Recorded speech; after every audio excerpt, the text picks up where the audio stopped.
Et Sullivan nous a rejoint pour parler, comme chaque vendredi, de culture avec son coup de gueule, son coup de culture, son... Voilà, c'est un peu ce que vous voulez. Et bonjour Damien déjà. Bonjour à tous. Et avant de commencer, je vais d'abord... qu'est-ce que je vais faire avant de commencer ? Eh ben écoutez, je vais me déshabiller. Déjà ? Oui, déjà. Oui. Et je l'ose, je le fais. Il fait très chaud dans voilà, les studios, je sais, les gens ne me voient pas.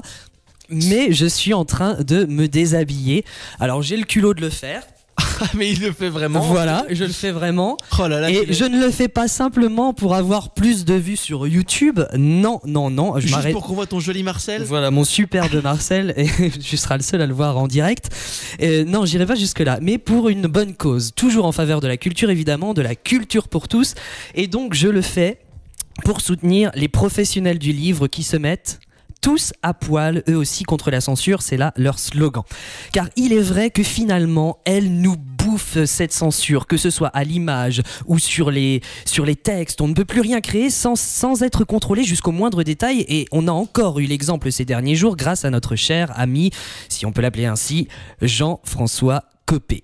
Ce gentil monsieur a en effet émis des réserves quant à cet ouvrage jeunesse sorti il y a déjà 3 ans et intitulé Tous à poil, où l'on y voit tout le monde en passant par les enfants, les parents, les PDG et j'en passe dessinés, bien évidemment, se mettre à poil. Alors j'ai envie de dire, mais où est le problème, mon pauvre monsieur Copé ? Vous avez été choqué, vous aurez remarqué la rime, vous n'avez jamais vu personne tout nu dans le plus simple impareil, vous n'avez jamais vu un Sully bras nus en Marcel, vous-même vous ne vous êtes jamais mis tout nu. On aurait aimé s'en passer. Mais vous le savez pourtant bien, sous le voile, nous le sommes tous à poil. Pourquoi vouloir interdire cet ouvrage dans les écoles ? Dans un sens, je me dis que M. Copé doit toucher un pourcentage sur les ventes de ce bouquin. Et oui, puisque grâce à toute cette polémique lancée, il est devenu premier des ventes d'un des plus grands sites marchands de France, enfin d'un des plus grands sites marchands internet de France. Il s'agit là simplement d'un caprice, d'une envie d'un responsable de parti, une envie puérile à cause d'un livre qui ne lui a pas plu. Alors d'accord, allons-y. Dans ce cas, émettons des idées d'interdiction de tout ce qui ne nous plaît pas. Eh bien, je vais ainsi proposer d'interdire le rap dans les écoles à cause de ses paroles trop vulgaires. Damien, je te propose de me dire ce que tu interdirais toi. Les PV ? Eh ben voilà, alors interdisons les PV qui sont trop chers à notre goût, soyons fous.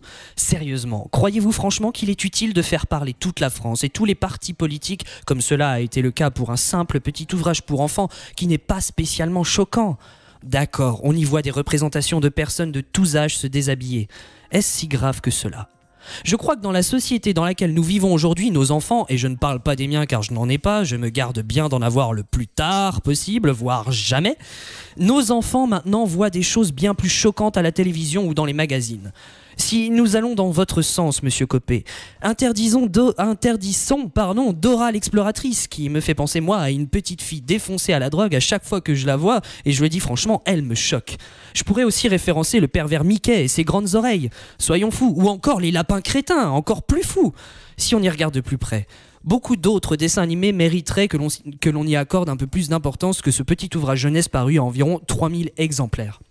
Alors oui, tous à poil, parce que la vie est belle et que nous sommes tous des êtres vivants et qu'avant que notre société nous habille, nous l'étions tous à poil. Voilà, sur ce, je vous souhaite un bon week-end et j'ai envie de vous dire Vox Juvenis. Finalement, moi je demanderais d'interdire qu'on se mette à poil dans les studios de Fatigue pendant que je ne suis pas à poil. Merci Sullivan, en tout cas vous pourrez retrouver toutes les images sur la sur chaîne YouTube. Voilà, exactement. Merci beaucoup, on se retrouve la semaine prochaine pour un autre coup de culture, un autre coup de gueule. Un coup de culture, c'est joli ça. Un coup de culture, un coup de soleil, un coup d'amour.